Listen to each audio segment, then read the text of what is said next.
In today's video, we will go through the events of 2019's mystery thriller Howling Village.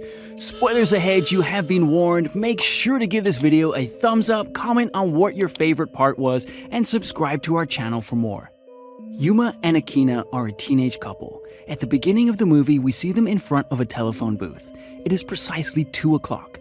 Just then, the telephone starts to ring. Akina receives the call, but no one speaks on the other end. The couple then enters the Inunaki Tunnel. Legends say that the Inunaki Tunnel leads to a village of the same name. Every night at 2, the telephone booth at the village entrance receives a call. Whoever picks up the phone has access to the village. But realistically, the village is non-existent. It is not mentioned in any maps of the city. To most people, it is just a made-up story. Yuma and Akina are here to check the theory. The tunnel is dark and cold. As they walk through it, Yuma films the place on his camera. At the end of it, they find writing that says that Japan's constitution does not apply from this point forward. Excitedly, Akina runs into the village. While exploring, the couple comes across a few houses. Akina needs to go to the bathroom, so she enters one of them. Yuma gives her privacy and continues exploring the place. Suddenly, he hears dogs howling and goes to check it. Inside a cage-like structure, Yuma finds the remains of a dog, but there are no real dogs in sight. Meanwhile, Akina tries to leave the bathroom only to find out that the door is locked. Someone starts banging on it from outside. Scared, Akina retreats towards the window. Through the window, many hands try to choke her. She screams in fear. Yuma runs to save her, but she has already come out of the house when he arrives. Akina is terrified and doesn't stop running even when she sees Yuma. The night finally ends, but it has a considerable impact on Akina. Dr. Kanaya is Yuma's elder sister. She is a psychologist, but most importantly, she is a medium who can see and sense spirits. That day at work, she is examining a little boy named Roitaro. He gets frightening nightmares every day. Roitaro tells Kanaya that he sees his mother every day. Just then, he says that she senses a spirit behind her. When Roitaro leaves, she sees him waving to his birth mother's spirit. When Kanaya returns home that day, Yuma tells her about their visit to Inuyaki Tunnel and Akina's weird behavior. Their youngest brother Kota is researching the tunnel for a school project, so he is intrigued by their conversation. Their father, Mr. Morita, on the other hand, tells the kids there is no such thing as the Inunaki curse and that they should stop talking about it. It is as if he is hiding something from them. Kanaya goes to check on Akina later that day. Akina is singing a weird song when they enter the room. When asked about her health, she says that she is doing great. She then excuses herself to go to the washroom. Sometime later, she commits suicide by jumping from a tower in front of Yuma. Yuma is in shock, but is sure that her death has something to do with their trip to the tunnel. The forensic report shows the cause of her death to be drowning.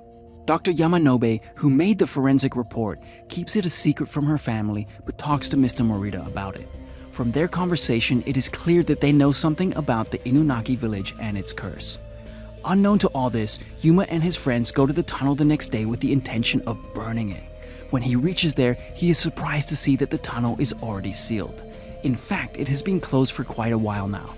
Yuma is confused as to where he and Akina went that day. Despite his friends begging him to let it go, Yuma climbs the sealed door to go inside the tunnel. What he doesn't know is that his little brother Kota is there with him too. Kota hears Yuma screaming from the other side and climbs onto the wall to check on him. They both are inside the tunnel when they are surrounded by spirits of dead people from the village. Akina's spirit was one of them too. Eventually we hear Yuma scream from inside of the tunnel and everything goes silent. When Yuma doesn't return for a long time, his friends inform his parents. Mr. and Miss Morita arrive at the scene with Kanaya and the police. They find Kota's camera and bag outside the wall and assume he went after his brother too. Miss Morita is scared for her sons and starts to lose control. She tries to go into the tunnel and has to be stopped by the police, but as if she has gained some superhuman powers, she frees herself from the police officer's grip. When Mr. Morita tries to stop her, she bites his arm, making it bleed. Kanaya is surprised to see this side of her mother. Roitaro has a panic attack and is brought to the hospital by ambulance. Kanaya rushes to check on him. She also gets the news that forensic Dr. Yamanobe is in critical condition. It is as if he was drowning. His lungs are being filled with water, but the source is unknown. That night, Kanaya falls asleep in Roitaro's room. She wakes up at night to see Roitaro missing from his bed. Worried, she goes around the hospital searching for him. She finally finds him in front of Dr. Yamanobe's room. When asked, the kid replies that his grandfather called him into the room. When Kanaya looks into the room, she notices many spirits surrounding Dr. Yamanobe. The spirits sing the same song she once heard Akina sing. Terrified, Kanaya runs away, taking Roitaro with her, but the spirits start chasing them. Among them, she sees Dr. Yamanobe's spirit as well. He attacks Kanaya, saying that her blood is one of a dog killer. She does not understand what it means. When they are safe, a nurse informs Kanaya that Dr. Yamanobe has died. Kanaya is now sure that all of this has to do with her and Roitaro's family background, but since he is an adopted child, no one knows who his parents are. Roitaro's current mother's child was stillborn. The same night, Roitaro's mother died giving birth to him, so his new parents had adopted him. At the same time, one of Yuma's friends' bike stops in the middle of the road. Coincidentally, it stops right in front of the cursed telephone booth. Since his phone stops working, the guy has no way out but to call someone from the telephone booth. He calls two of his friends for help, but when they arrive, he is nowhere to be found. It is now 2 a.m. The phone starts ringing as usual. The duo goes into the booth to receive it. However, just as they enter, the door's locked. Then the booth starts to fill with water. Outside, we see the same spirits singing the same song. They watch the boys drown and die inside the booth. After they die, the spirits take their spirit away with them. In the morning, we see all three friends' dead bodies inside the booth. Kanaya is sure that her father knows something about the village and its curse, so she confronts him about it. But he gives a vague answer about it being his bloodline's fault. Kanaya is not satisfied with the answer, so she goes to her grandparents to learn more about their bloodline and its relation to the Inunaki village. There, her grandfather tells her that her dead grandmother was also a psychic. She saw spirits like Kanaya does. Now she is sure that she gets her abilities from her grandmother. Finally, Kanaya asks him about the Inunaki village. Her grandfather is shocked to hear her. He tells her that the village existed years ago, but now is buried under the dam. At that time, the village was in a crisis, so many children were brought from the village to their town and left abandoned. Outside their home, she sees a man standing far away. She knows him because she has seen his spirit since her childhood. The man never seems to age, and his clothes are a bit outdated. However, this time Kanaya is in shock because she can hold him. Many questions rush through her mind. He introduces himself as Kenji and tells her that he knows about the village of Inunaki. He then proceeds to show her a video about the village. Inunaki used to be a village of happy people. They led a simple lifestyle and made their earnings by hunting wild dogs. They were known as dog killers. They were isolated from other towns until a group of people approached them. The group was from an electric company called Chikushi. At first, they approached the village posing as their allies, but their true intentions soon came to light. They wanted to build a dam over the village, so they abducted and forced the villagers to leave. They tortured them by burning their necks with iron rods. They beat the villagers' men and, more disgustingly, abducted the women and made them mate with wild dogs. In the end, they captured the whole village inside a cage and drowned them. A dam was built over their village. In the video, the people of Inunaki village sing the same song Kanaya has heard the spirits sing. She also notices Kenji in the video and asks him if he is one of the villagers, but he doesn't answer.